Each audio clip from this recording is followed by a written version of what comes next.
Hollywood, they have very specific Hi-yo. standards. Just Can we clap? Should we clap? All right. One more time. 1, 2, 3. Oh! 1, 2, 3. All right, good I'm job. still off, y'all. It's my fault. Hi, this is Lori. This is Hamilton. This is Aaron. And this is Peter, and we're Action Heroes Action LA. Heroes LA. Your premier character rental service. So if you need a superhero for your kids' party, give us a call. That's them. In LA. That's us. That's us. Okay. So we are here today to catch up on some films, some great films from last year that didn't quite make it to our top of the year, top of the decade list because we saw them too late. Today we're going to be reviewing Parasite. All right, this is Korean film by, you remember the director's name? You know what, man? I still I don't gotta know look his it up. name. I've Damn, seen I so meant to many look of this his up before we films. started. Bong Joon-Ho. Thank you, Aaron. All Thank you right. very much, So sir. Bong Joon-Ho. Yes. And it's about a family, a poor family that manages to con a rich family into jobs in the rich family's household. And the movie takes a very interesting turn towards the end. And anybody want to go first? This is... I mean, you know, like, I really like this film. I've seen it twice, and I just thought it was well conceived and well written, well acted. It was refreshing to see a film last year that had as much substance as this film had. Yeah, for me. yeah. This was, I'm sorry that we didn't get this on our list because it would have definitely been one of my top picks of the year. Yeah. It's just a really good movie, really good cinema, a surprising movie. I don't know if you could explain to people what it's truly about. But I guess you would give away the surprise a certain element, amount, because yeah. you're just like, you're watching a movie, you're like, where is this going? What is this? And when it gets to Right. the point where it's going somewhere, you're like, wow. Right, This is- right. You know. Well, like me, I am not a subtitle person. Right. I am not. And I have to admit, I read slow. Right. And they're never on screen long enough for me to finish it. Right. So what I did with this movie is, because Lori showed it to me. Yeah. And so what I did was, if there was 2 lines, I took the second line and read that. I didn't read the first line. Oh, okay. And then if I finished reading that, then I would go to the first line. Right. And start reading it, then put it together. But I have to say, I was blown away by this movie. Oh, wow. Because I found that, one, by reading that second line, I got the gist of it. But 2, the way these actors and maybe the editor or whatever, the way they physically, as well as, you know, they were acting, but their physicality showed me a lot. And I was able to take in a lot. Okay. And once I knew the plot, I found that, because sometimes they were speaking Korean, but I'm looking at the screen. I'm looking at them acting, and I'm not realizing, one, they're talking in a different language, and I can't understand them. But 2, there was subtitles going, and a lot of the times I wasn't even reading them. You Right, could right, understand right. just from the way Right. they Just- acted, the way they acted Yes. throughout their body, the body Yes. language there. Yeah. That's why when Laurie was telling me you had to see it, I was saying, like Peter should see that movie, because I knew you would understand. You know, like, I agree. There's nothing worse than seeing a movie with subtitles and having a hard time keeping up with the dialogue on the screen and also reading the subtitles. But this film, I think it has a universal appeal, because I think everyone can enjoy it and get what's going on. Yeah. What I took from the movie was it was very well done. Matter of fact, when Hamilton and another friend of ours, Crystal, told me about it, they didn't think I would like what was in the subtitles. We don't know if you would enjoy it or not. And when we sat in it, I was really getting into it, and like Lori was just saying, the ending was really a surprise. Yeah. I did not see that coming. Yeah. And it was like, whoa, okay, didn't know that was going to happen. And then everything leading up to it, I'm like, okay, the movie's starting to pick up because it was kind of slow. It was a little slow in the beginning because you're just like, well, where is this going? I don't, it doesn't give itself away. And the way they just the way that whole family just eased the former employees out of their jobs. I'm like, that was just so smooth the way it happened. The one thing though I thought was going to blow the cover was the son. The little boy. Son, I thought. The rich family has a young little boy who kind of picks up on something about the poor family that they have in common. And I was focusing on him like, okay, that little boy right there. He's the ticket.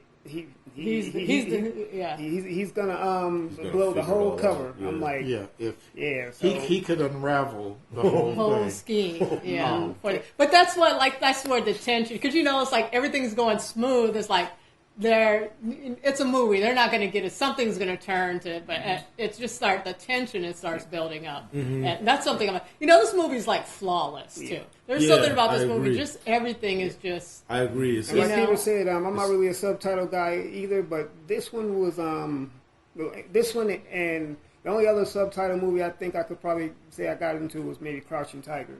Dragon. But, I love that movie. But this movie, the pacing was on point. Yeah, very, very even though it was slow in the beginning, it speeds up like last third of the movie. There's like a wry humor that continues throughout the film, and it's a really interesting juggling act that the filmmaker pulls off. It's a lot of stuff going on all at the same time, but he keeps a certain balance. That's and I've seen other films by this filmmaker, and I've enjoyed all of his films that I've seen.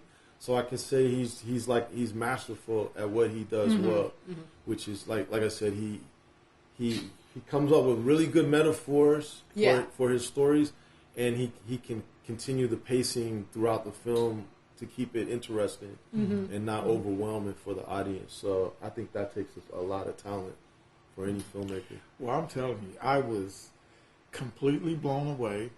I was blown away on a lot of different levels because, and this might be the prejudice side of me. Oh, it's an Asian film, karate. It's like. No, none of that. We haven't seen any Asian. Right. Well, I mean, in all fairness, it's a lot of the martial arts movies, but we I was brought up in the 70s. And if you were Asian, it was a fighting. It totally breaks that stereotype. So I know that of course they have to make other films. I just they don't get too much traction in America. I mean, there's Asian film. There's some Asian filmmakers for decades that going back that have from Hong Kong. Yeah, Hong Kong particularly is a hotbed. Hong Kong was definitely the. They are known for their action, though. But it's still there's a number of come out of Hong Kong. But there's a number of films from there that are but I think a lot of filmmakers from other countries have come to this country to study and said, okay, this is what we're going to do because I noticed a lot of the stuff that would come out of Bollywood for me, not for them, but for me. It was terrible because it was 3-hour, 4-hour movies, or at least that's what it seemed like. Right. There's a lot going on. They lingered on things where it's like,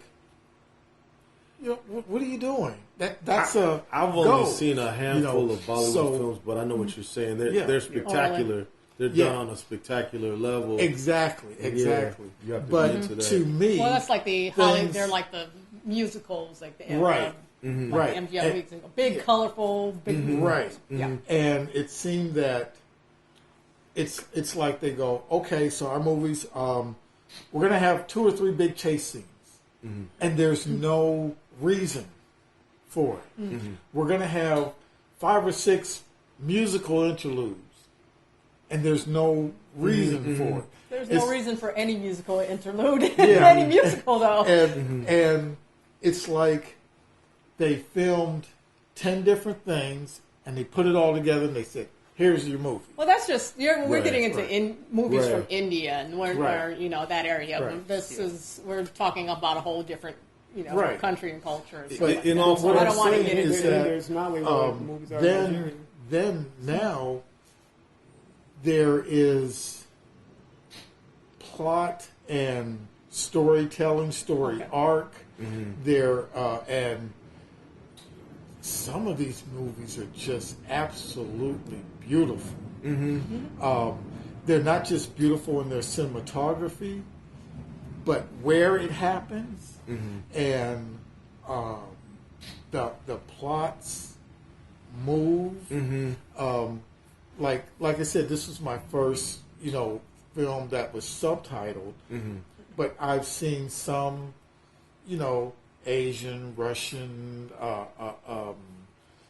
India, Colombian movies that are not subtitled, and they're speaking English, and you're looking and they're put together well.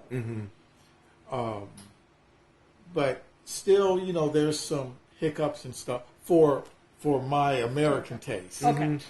But this movie, Oh yeah. being a subtitle, which is totally something I would never do, and the plot, everything, I was sitting there going, wow.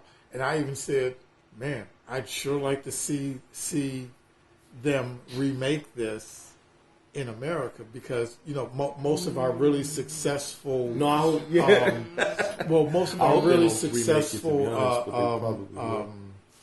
what do they call them, comedies and things like that actually came that's true. from Britain and other That's true. other There's been a markets, lot of yeah. adaptions. So I would like to see this, but I would like them to strictly keep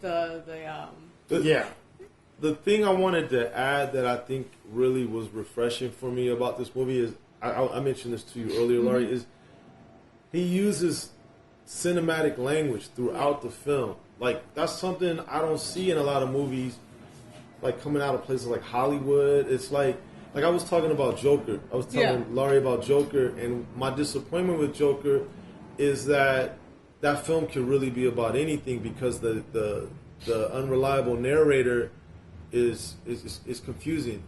What are you really saying in this film? What is, but this film is very clear, like what's being said throughout the film. And I've seen different videos on YouTube where people break down their interpretation of the film, and they can use a lot of the metaphors and stuff that he used in the story to explain their perspective on why they feel the way they do about what he's saying. But this is pure cinema. This is what cinema is. It's beautiful. Yeah. It's like, it's entertaining, but there's layers to it. Yeah. It makes you think about, Exactly. one of the things, going back to like I said, the layers, it's you get it on one level, and it's about, like, there's something there to say. It's saying something about class. Right. And Right. the structures, but I get there's some deeper things going on that I want to dig into. Right. That I'm like, I know this is about something. I'm not quite grasping it. I want to talk to other people or listen to what other people have to say about this movie to see what they picked up on, to see if it clicks with me. It's like, oh, okay, I get that now. And stuff. It's like it makes you want to dig more. Like my subculture of people who don't get a chance to live that life, and it shows how they manipulate the so-called haves. The have-nots are like coming together to form like a resistance movement, and even within that, you would think that the have-nots, the different sets of have-nots, will work together against the rich, but it turns out that they're divided against each other. It's interesting thing too. It's like people that shows the good and the bad and everybody along across their class levels. Because you're watching the rich family, it's like, they're not, the typical evil rich people. Right. Disrespectful, but they have their moments. Even the poor, Khan family has their moments. There's it's interesting that I think it's interesting because they don't just show how one side exploits the other. They're showing how both sides exploit each other for their own purposes and their own gain. And I mean, I've seen interpretations of the end of the film that say that the rich family was really exploiting the poorer family. You know, but you know what? That's what I thought I found very interesting because lately we've been so introduced to politics within our films, and okay, we're going to come from this side to tell the story, or we're going to come from that side to tell a story, and you can almost see the director or the producers or even the actors' political affiliation or belief in this. Now, we also say that a good movie is like an onion. There's many layers, but it's still an onion, and it's still, for the most part, something that's sour in this. This movie had many layers, but not just many layers. It had many sections to it, to where there was, and I wouldn't even say there was the sweet next to the sour. There might have been the sweet next to the sweet, a sour next to a tangy, and then a sweet next to a tangy, and then a sour next to a sweet, and it just this movie it hits everything. It's well balanced. It hits. It's funny. It can be dramatic. It's suspenseful. You use one word that I really like. It's entertaining. It is entertaining, but it also engages you on a deeper level as well. And that's like when you talk about cinematic and stuff like that. That for movies. That's my favorite thing. It can entertain me on a surface level, and it can make me think and feel on an even deeper level as well. It's also a good lesson of what goes around comes around, because when the original housekeeper came back and we saw that she had her spouse was in the basement, we saw a whole. I think people have already. Most people have seen this film. We're going to see it, but let's go ahead. We saw a whole nother culture. Yeah. And then instead of working together, they were like, oh, so since you did so and so, you got to cost me my job. Well, it's interesting. I'm gonna because at first, she seemed like the nice lady. Yeah. She was taking care of her husband in the basement, and they're like, we've got to get rid of this. They were, and then you thinking, well, she's going to be nice, and all of a sudden the tables turn, and she's abusing the other family when she has the advantage. So it's kind of like the tables turn on in this among the characters and stuff, the groups of characters. Well, too, what I thought was so interesting was that first we were made to feel empathetic for this family. Then we saw what they were doing and the plan. And then, as the plan was taking hold, now we're going, okay, I don't like them, and then all of a sudden we're empathetic to them again. To what happened at their home, and it's just like, oh man, it's just. It was definitely a smorgasbord of information and filmmaking, everything, and it was just like, oh my God. So you were able to see, okay, this family acts this way, but they're still human, and there's still a human side and human things that happen to them. The other family, there are human things and human sides that happen to them. And even when they did things to where some people might go, oh my God, or oh my God, or anything like that, it was this human. Human. And it's like, oh, okay, they have to interact on a very what we would call pleasant and just acrimonious and just Superficial, not. And then but this still happens too, right? And it's very normal.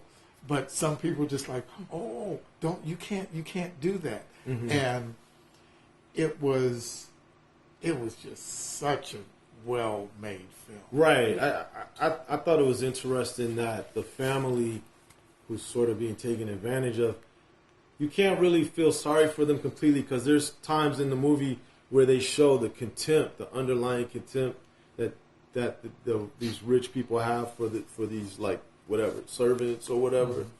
And I thought that was interesting, because there are no, like, good guys or bad guys in this movie. But actually, I also noticed that when we went to see it in Hollywood, it was like a theater. It was filled, actually, when we went to see it. I'm glad to hear that. Yeah, and I think that Americans, we obviously can relate to a lot of the themes in this film. Yeah. Because of stuff that's going on in our own society. So that's what I really liked about this film. It's not just a Korean movie. It's not just a foreign film. It's a human film. Yeah, it's a human film. Yeah, and it's relatable on a universal level. Yeah. Yes. Yeah, I'm definitely. thinking to myself, what if something like that happened, except it was with an African American family or something like that, and I wonder how would it pan out, even in that dynamic, if it was say if the story took place in maybe say South Central LA or. I would just think it is South this Side Chicago or something like that. How this movie could like relate to Get Out, you know, and in terms of how would that happen then? So, and like Peter said, I'm glad it was an Asian film, but it didn't have a lot of karate flicks and all chop stuff. Yeah, like that. there's a lot more to Asian cinema than that. Yes, and it's good to I'm glad you're discovering that. Like we're human. We're people like you. Right. So I think you guys want to wrap this up, because it's Oscar night, so we're going to watch the Oscars. And by the way, Parasite, I highly recommend this film. By the way, Parasite won for best screenplay. Wow. Yeah. Okay. Oh, it won? And it deserves cool. definitely. Awesome. Oh, did I do another? Was it original screenplay? No, that's not. Really I don't think it's an adapted screenplay, so it has to be original. Original, so yeah. So it's one. So I definitely recommend this film, and I think this is like maybe this filmmaker's 7th or 8th feature, and I highly recommend his other films as well, like films like Snowpiercer and The Host. There's 2 on Netflix, and Memories at least. of Murder. Yeah, like anything with this director's name on it, I would recommend. Everything I've seen by him is really good. I want to go back and check out stuff by him. Bong Joon-Ho. Bong Joon-Ho. You better remember. He deserves South Korean director, more recognition. Definitely. All right, definitely A+ for me. So we out. Yeah. We out. A pluses. I'll never get it right, Sean. I don't know the cue. I can't take you nowhere, man. I hope I take that. Yeah, we'll see. I hope I taped it here too. Yes. That was good. Yeah, I thought that.